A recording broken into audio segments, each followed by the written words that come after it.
I'm Carol from Sunbury, Ohio. I'm a Republican, but I don't care who does the job as long as the job gets done. That's why I like Sherrod Brown. He stood up to both parties on China and worked with Republicans to fight fentanyl because Sherrod fights for Ohio. That's leadership. Paid for by friends of Sherrod Brown. By the time you're finished listening to this Pepsi Zero Sugar, you'll be 15 seconds closer to kickoff. Stock up now. Bengals game day is so close, you can almost taste it. Bengals watching. Better with Pepsi. This episode is brought to you by Atlassian. Atlassian makes the team collaboration software that powers enterprise businesses around the world, including over 80% of the Fortune 500. With Atlassian's AI-powered software like Jira, Confluence, and Loom, you'll have more time to do the work that matters. In fact, Atlassian customers experience a 25% reduction in project duration per year. Unleash the potential of your team at Atlassian.com. Atlassian. Thanks for choosing this free Anfield Index podcast. If you'd prefer to listen to this or any of our other shows without adverts, then now's the time to check out Anfield Index Pro. With AI Pro, you can supercharge your entire listening experience. You'll not only get all of our podcasts without the ads, but you'll have them far faster with our Quick Publish feature available exclusively for subscribers. AI Pro also puts you in the heart of our sound studio, with an option to listen to many of our shows live and interact with the podcasters in real time as the shows are recording. Upgrading couldn't be easier. AI Pro is available on all popular podcast platforms. Just head on over to AnfieldIndexPro.com and get started today. Hello and welcome to AI Scouted. I am not Dave, but on one of the saddest days in recent memory, especially for Liverpool fans, we have to discuss such sad news. Erik Ten Hag been sacked by Manchester United. We're also going to do a little bit on Brighton and maybe the Ballon d'Or. But just a moment of silence for the great man. And to introduce our other great man is Karl. How are you doing, Karl? I'm all right, mate. I'm coming to terms with it. I'm going to try and battle through the day, but as Erik was wont to say himself, you can just ignore these defeats and they don't count. So in his mind, I'm sure he'll still turn up tomorrow. Oh, yeah. Yeah, he's got 2 trophies in the bag. He didn't get sacked. He left on his own accord. But you and Dave obviously did that podcast during, I think it was the last international break, or it might have been the previous one, discussing the situation at United.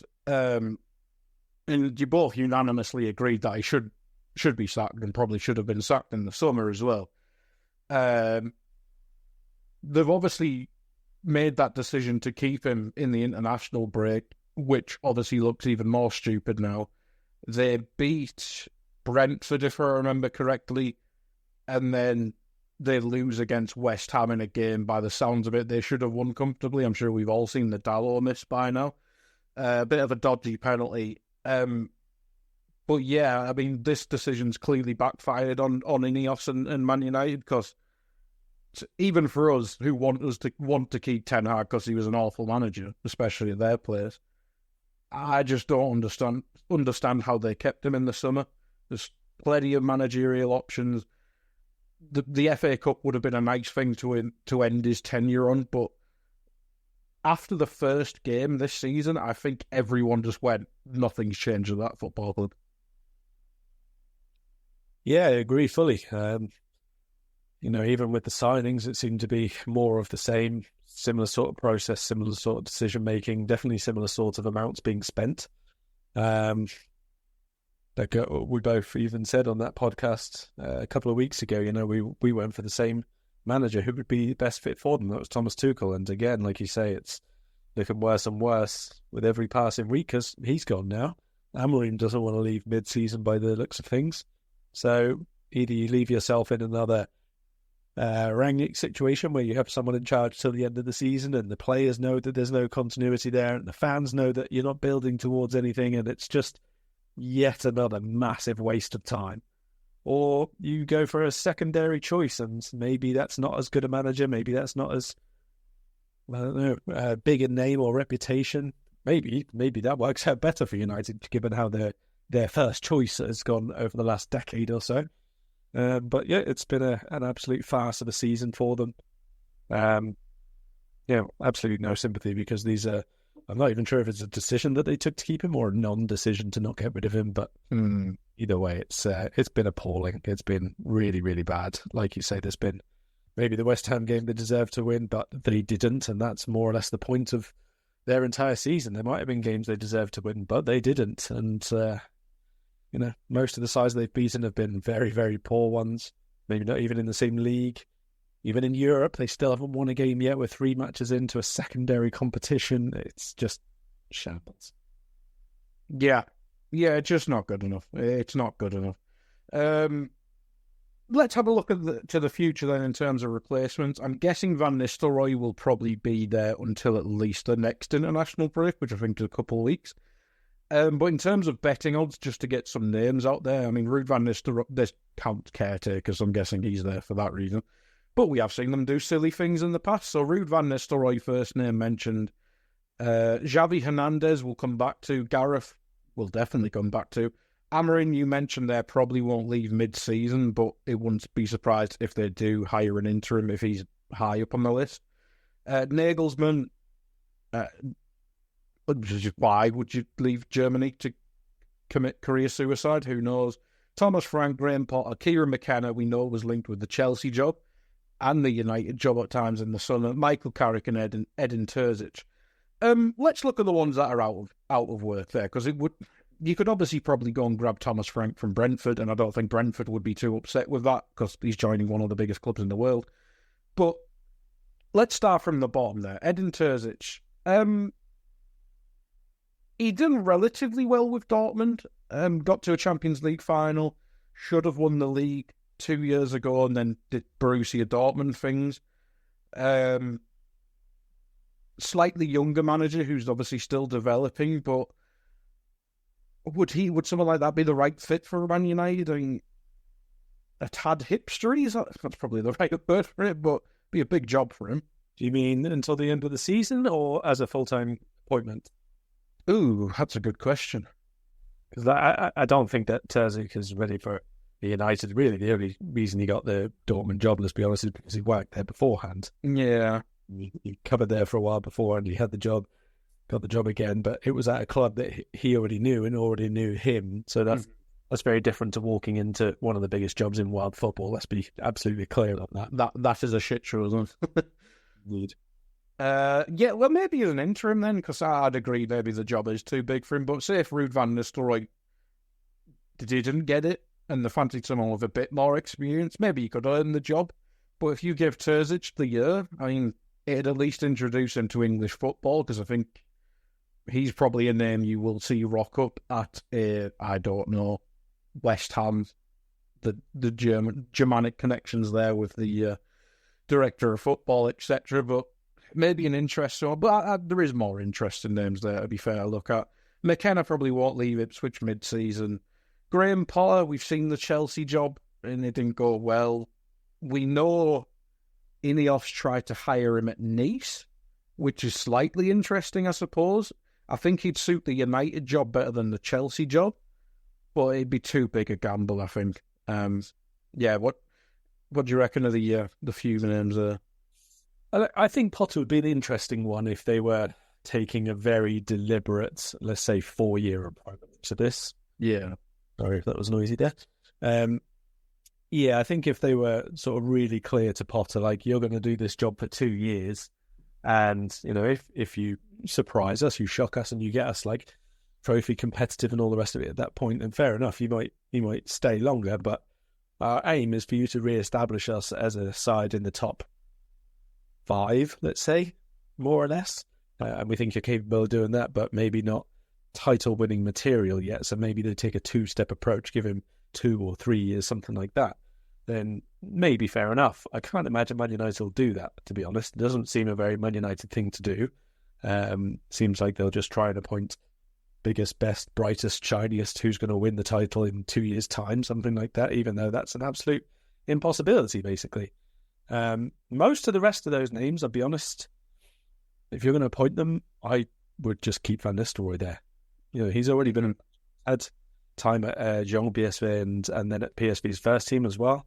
Obviously has had not that long in jobs, but he has had a job. And if you're going to appoint Terzic, who's had a couple of years at Dortmund, then why not Van Nistelrooy, who already knows United and has had a year in charge of PSV Eindhoven. Not the full year, obviously, but still, it's 6 months of additional coaching experience for him. He's someone who already knows the club because he played there, obviously, for ages. I believe he's got 2 years when they signed him this summer as an assistant. So, it's feasible at least that he could see out this year. So what would it be? 5-6 months, basically, 7 months tops, and then go back for another season as an assistant manager. You could, in theory, do that. I would probably look at doing that rather than most so far. Yeah. I'll skip over a couple of the big ones that are in jobs, and we'll come back to them if they're an option for the summer. Gareth Southgate and Xavi Hernandez are the second and third in terms of the odds. Let's start with Southgate, because I think that's an easy one to dismiss. Because if they hire him, I feel like their fan base might implode. Other than the rumours that the director of football, whose name's escaping me, likes him, I just don't see how United could justify to pretty angry fan base, or certainly the online fan base, could justify Gareth Southgate getting as big a job as United. It'd be suicide, surely. For who? Well, that's true. I think they would try and spin it, to be fair. I think they could, lean on the finals and the team building and all of that.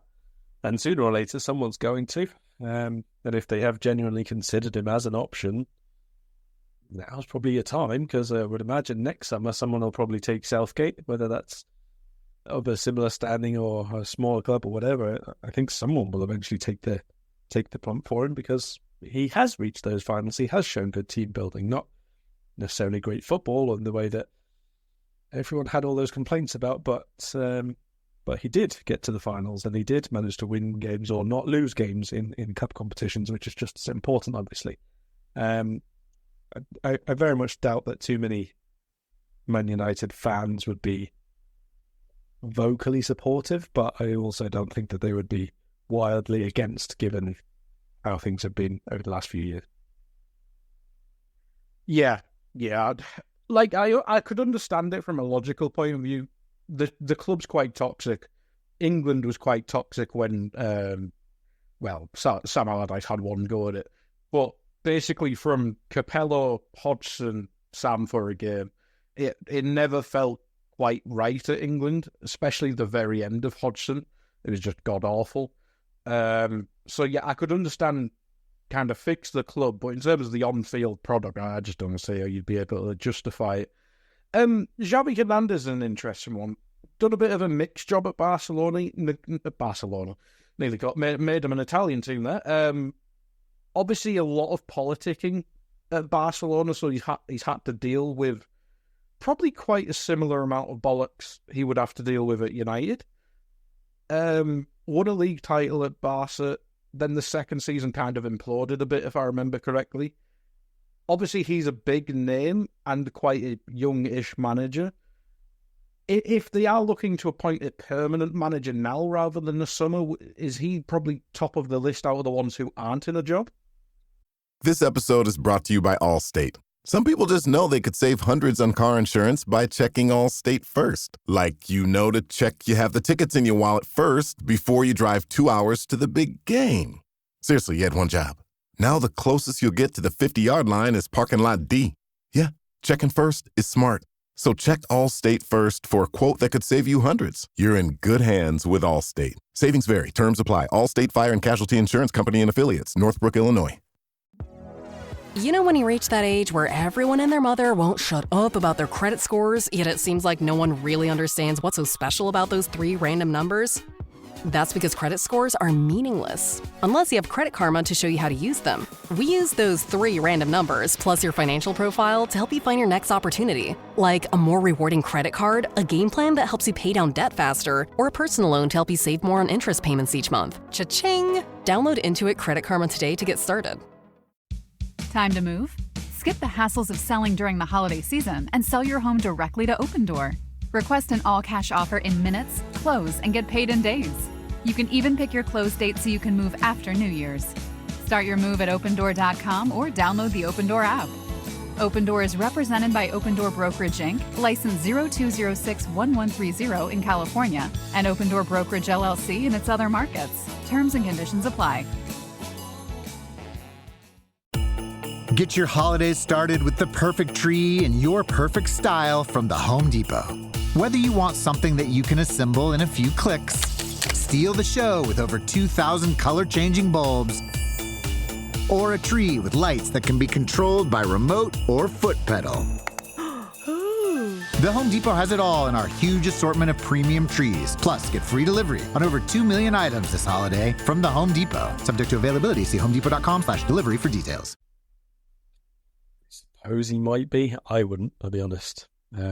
Not impressed. No, not really. I think he's a similar sort of school of coaches to, I'm not talking quality here or the way they set the team up or anything else, but give us a chance to Potter, Lampard and a few of the others, in that there seems to be an awful lot of focus coaching-wise on build-up play, control, positioning, that kind of thing, but very, very little clear idea as to how to actually make that translate into creating chances on a regular basis and still staying really solid behind the ball. Like, the best parts of Xavi's Barca attacking play were at the same time as god-awful defending. Right, okay. There was very, very few moments where he seemed to have the real balance there. And if you remember Lampard at Chelsea, maybe less so at Everton just because of the nature of that basket case club. But at Chelsea in particular, you would often see, reasonable play as such, but then when did they ever create any goal-scoring chances? When did they ever really threaten to wipe teams away when they were on top? It was just on vibes rather than structure.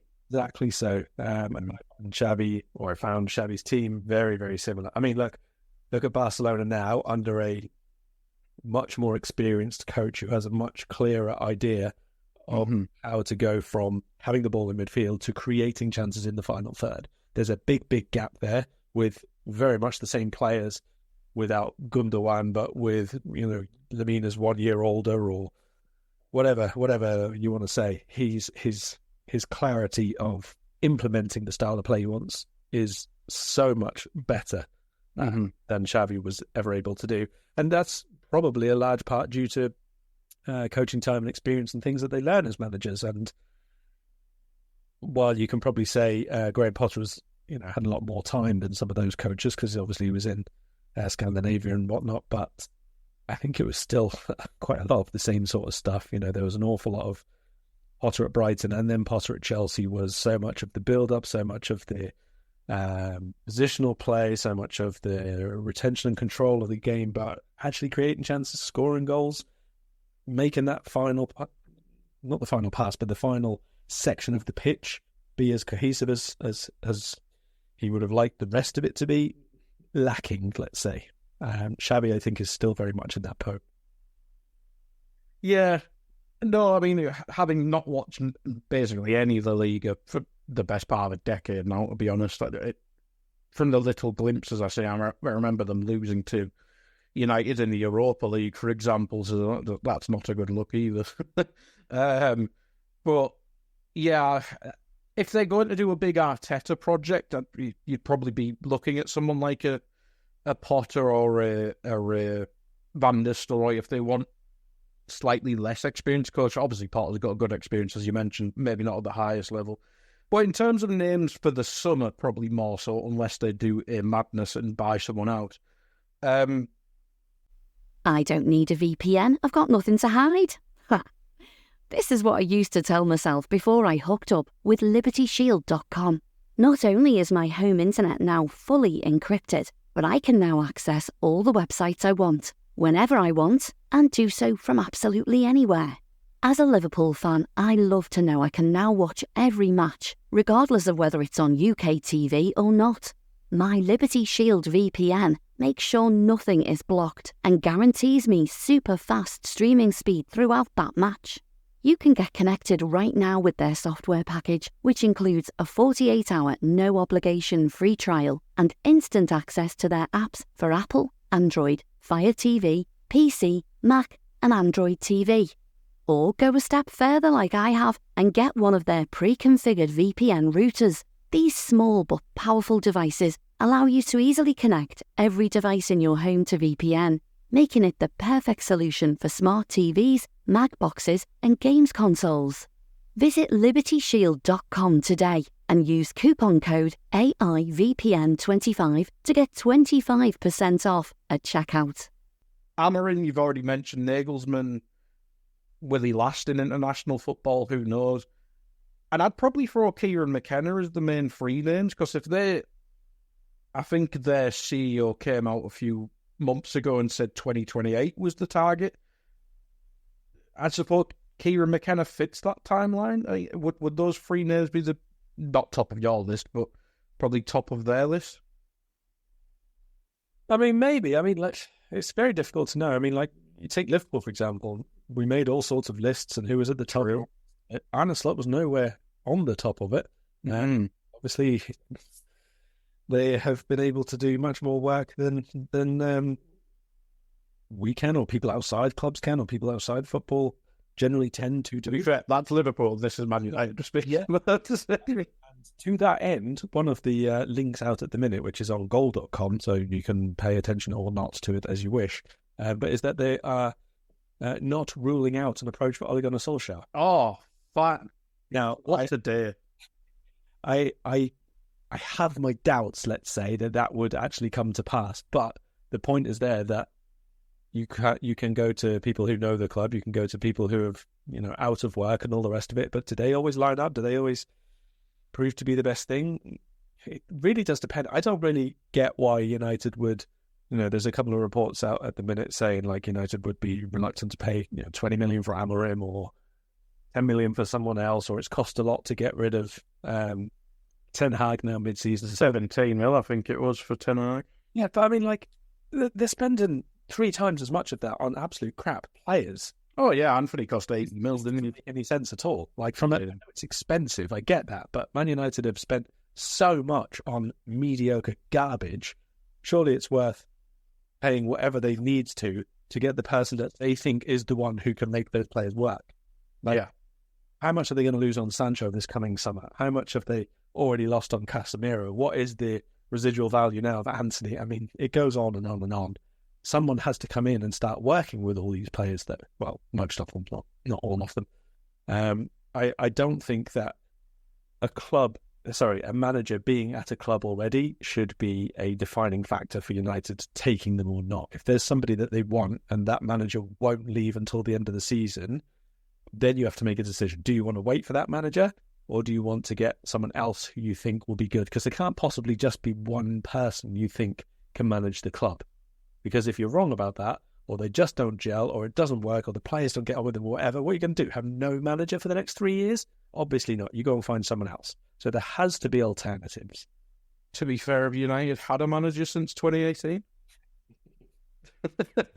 Just keep it going.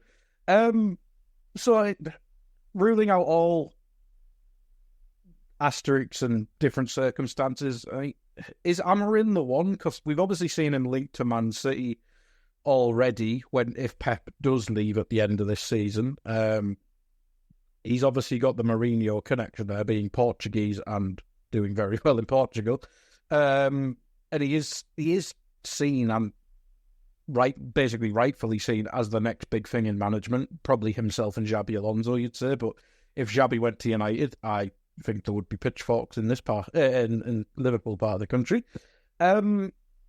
Is he the one? I mean, the only doubts is free at the back, and we've seen how some teams are put off by that. But if there is one club who wouldn't be put off by that, it's probably United, because their whole club needs a refresh. And if the academy has to start playing three at the back, it's probably a good time to do it now. I mean, yes, I think that there's not really any reason to not do it, but I don't think that formation or anything at all is really what United need to be choosing over at this point, to be perfectly honest. Like, there are other people they can go and try to convince. They could try and convince Zidane to take a job, for example, which is not at that'd be a quick one. They can see what Mas Allegri wants to do, if he's ready to come back in and actually be better than he was last time around at Juve. Sergio Conceição, I think, is a really worthwhile consideration at the very least. Left Porto obviously in the summer, doesn't have a job at the moment. I think he's at the very least worth heavy consideration. I don't think that because none of those match up tactically with each other that any should be ruled in or out, because the tactics that United have used at the minute are shite and they're not working and they don't suit all the players. And for so long, it's been a case of shoehorning people in who they think should be good into roles just so that they can be in the team. Where is Mason Mount playing? This 60, 70 million, whatever he was, player. Where is he playing? Under Zidane or under Xavi? Or these people have not played with a number 10. So is neither Fernandes nor Mount now going to be in the team if those come in? I mean, there can't be a decision based on formation, because whatever United have done at this point hasn't worked. So I think you scrub the entire page and just go for the coach that you think is the best available and who is going to be capable of working with the squad that you have and has a real clarity about what he wants to implement in the team, because that's what this club at the minute is lacking. Strip away all the transfer nonsense and all the rest of it. You've still got 18 players there at the very least who are good to very good. You have to acknowledge that as shite as United have been this year and last year, they have still got some really, really good players. It's underperforming shite, that's what it is. Absolutely. And big part of the reason for that underperformance is because nobody there has put in a tactical plan which works, basically. It doesn't get the best out of the players going forward. There is absolutely no cover defensively. There's no pace of play. There's very, very little aggression. Now, part of that is obviously going to be dressing room and player and mentality and all the rest of it, but a big part of it is tactics. So that's where I would start if I'm United. You've already missed out on Tuchel, who would have, at the very least, whipped them into shape and been able to put off the ball side together. Now you have to go and find something, maybe a level down from him, but maybe who could go a level up to where he has been recently. With Uber Reserve, good things come to those who plan ahead. Family vacay? Reserve your ride as soon as you book your flights. To all the planners, now you can reserve your Uber ride up to 90 days in advance. See Uber app for details. This is an ad for BetterHelp. Welcome to the world. Please read your personal owner's manual thoroughly. In it, you'll find simple instructions for how to interact with your fellow human beings and how to find happiness and peace of mind. Thank you, and have a nice life. Unfortunately, life doesn't come with an owner's manual. That's why there's BetterHelp Online Therapy. Connect with a credentialed therapist by phone, video, or online chat. Visit BetterHelp.com to learn more. That's BetterHelp.com. At Sierra, discover top workout gear at incredible prices, which might lead to another discovery. Your headphones haven't been connected this whole time. Awkward. Discover top brands at unexpectedly low prices. Sierra, let's get moving. Whether you're ordering wings for the game, whipping up a 7-layer dip, or ordering pizza, there's something about football that makes you want to eat. And this football season, Uber Eats has the best deals on game day food. No matter what you're craving, from 2-for-1 pizza to buy one, get one wings, Uber Eats will be dropping new deals each week, all season long. Uber Eats, official on-demand delivery partner of the NFL. Order now. Terms and conditions apply. See app for details. Yeah, I'd agree with that. It's just, I don't really care who they hire. I don't ever see them in the next 2 to 3 years be a title threat. Because if you compare it to our situation, I know when we lost Coutinho and then brought in the couple world-class players, I just don't see that with their squad. I think defensively they were nowhere close to where we were when Van Dijk came in and we added in the Ali and Fabinho. I just don't see a couple high-end perfect transfers even making that much of a transition for them, because they don't have a left back. Dallow's been their player of the season for a year and a half, and I think he's basically, not to be harsh, I think it's basically Lucas Leiva syndrome here. They love him, but because they're in a bad situation as a club. Centre-backs are all crap. Midfield's unbalanced and crap. Other than the young players, I just don't see the positivity in that squad. Like, Garnacho's fantastic. Mainoo's really talented. A tad overhyped, I think, but I think he's really talented. Amad Diallo's good. Other youngsters I'm forgetting about. I think the striker, I think Højlund could be good, although they've paid 70-odd mil for him, or 60-odd mil for him. So, as a squad and a club, I think this is going to take at least 3, 4, even 5 years, I think. Yeah, I mean, like I said before, when you're talking about Graham Potter, I think if you look at this as a minimum 3-year first phase, worry about the rest of it afterwards. Like, there's very little point you saying, right, we want to win the title in 2028 when you haven't got the fucking furthest clue how to get to January 2025. 3 years after that. Like, they have no clue as to what they're doing. We know this now because 3 weeks ago, was it? They gave Ten Hag a vote of confidence and said, no, we made a decision, staying with it, blah, blah, blah. Couple of defeats and non-wins down the line, and he's out the door. And guess what? He's out the door this morning, and they haven't hired somebody else today. Now, that's not a normal thing where you hire someone the same day, but it shows that they don't know what they're doing next. That's the point.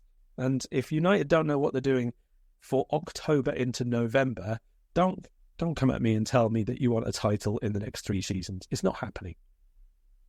Absolutely not. Absolutely. I think they've just got to build around that young core and see where it goes. If Garnacho can become a world star, if Mainoo can become as good as advertised, if Martinez can grow a foot, he might become good.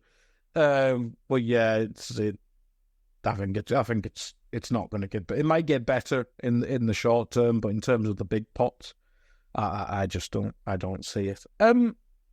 Anything else on the United situation before we have a cheeky look at Brighton for Wednesday? I mean, look, we could carry on talking about United all day. Oh God, yeah, we could.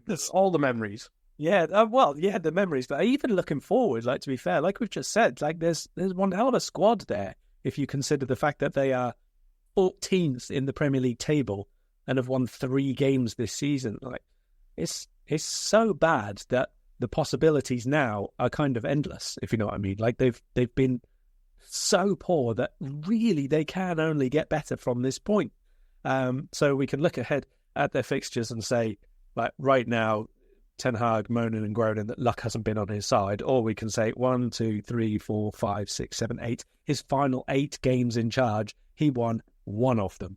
Are you going to tell me that that's all misfortune? I'm not going to listen to that. So the next few games, if United have Van Nistelrooy in charge for, let's say, you said up until the next international break, for example, that's 4 matches and they're at home for all of them. They've got the Cup against Leicester.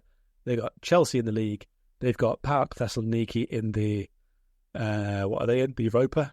And then yes, Leicester again in the Premier League. So 4 home games, 3 crap opponents, and Chelsea, who are obviously better, but not absolutely elite. At home as well. Yeah, exactly so. It might help them having a big game to just get... Was it when Carrick was interim? I'm sure I remember him beating Chelsea.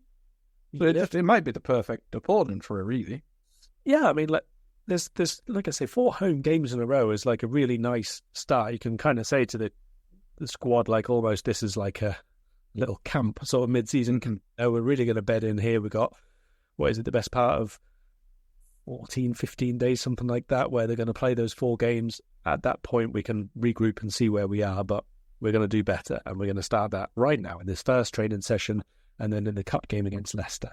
And you got the option then, if you're Van Nistelrooy. Are you going to put a first team in a different sort of setup, or try and play 1 or 2 people slightly different? Are you going to maybe pair Xerxes and Højlund together up front? Are you going to try and play a diamond instead of wide forwards? Are you going to put Garnacho as 1 of 2 split forwards and utilise his speed that way? Do you want to go to a back 3? so on and so forth. It's a blank slate for the best part of a fortnight, 4 games. All of them, let's be honest, are winnable. You can make a case for yourself to get the job if you're Van Nistelrooy. There's a lot of ways you can go here with this squad at this point because, like I said before, nothing has worked. So you may as well try something new if you want the job yourself, or you've been told you're just having it for that period and you've got to try and get some points on the board and whatever it is. It's, like I say, completely blank slate in a short term, but also for the club in a much, much longer term. So I think if I'm in charge for like the next couple of games, I might make a couple of changes for this cup match and maybe like put a different formation in place if that's what I intend to do for the next few games. But I wouldn't change like wholesale. I wouldn't be going with like, well, I don't even know whoever United's back. Maguire and Lindelof. Let's go. I'll get the party back together. There you go. Start it all over again. I'd be trying to put a formation in place that I'm going to play for the next few games and bring in 1 or 2. Like, I wouldn't be making wholesale changes here. I'd be saying, look, you're still good enough. We just need to change this, and this. So go out 4-4-2 or 3-5-2 or whatever it is he wants to do. Mazraoui is the 10. I got it. Yeah, absolutely. Yeah. God, that was it. It almost worked as well. That's amazing. Almost. Don't keep you in a job though, Eric. Yeah, it's going to be an interesting few, years at United. Not just weeks and days. It's going to be a really weird time, or interesting time at the very least. But Liverpool do have a game in the midweek. It is the Carabao Cup. I will close this tab now. We're done with United. We did rotate quite a bit in our last round, Karl, against West Ham, where we won 5-1. It was a bit of a funny game. Just to go through that squad, just as a reminder, Kelleher, we had Alisson fit back then, but I'm guessing Kelleher will keep his spot. Or we might give Yaros a cheeky go, who knows. Bradley, Kwanzaa, Gomez, Tsimikas, Endo, Jones, Gakpo, Jota, Chiesa, and Darwin. Obviously, we've got a couple more injuries now, as I mentioned there. Hey guys, it's Eddie Gibbs from Anfield Index here. I hope you're enjoying this podcast, and I'm sorry to call time on the show before it ends. In the current climate, it's tougher than ever before to offer podcasts for free. At Anfield Index, we produce over 75 free shows every month, which I'm confident is unparalleled in the LFC sphere. Whilst we'd love to offer everything for free, the production costs now make this impossible. That said, we don't want to follow the model of other channels and lock all of our content behind a paywall. So what we've decided to do is to continue offering every show for free, but cut that offering to 30 minutes on our longer shows. So to get all of our shows in full and enjoy the best of everything we have to offer, we really hope you'll consider supporting the channel and signing up at AnfieldIndexPro.com. For about the price of 1 cup of coffee, you'll get every podcast in full with 0 ads. You'll also get access to our LFC VIP community, where you can enjoy live podcasts, engage with our podcasters, and chat with other Reds in real time. So that website again, AnfieldIndexPro.com. Join today. This podcast is part of the Sports Social Podcast Network.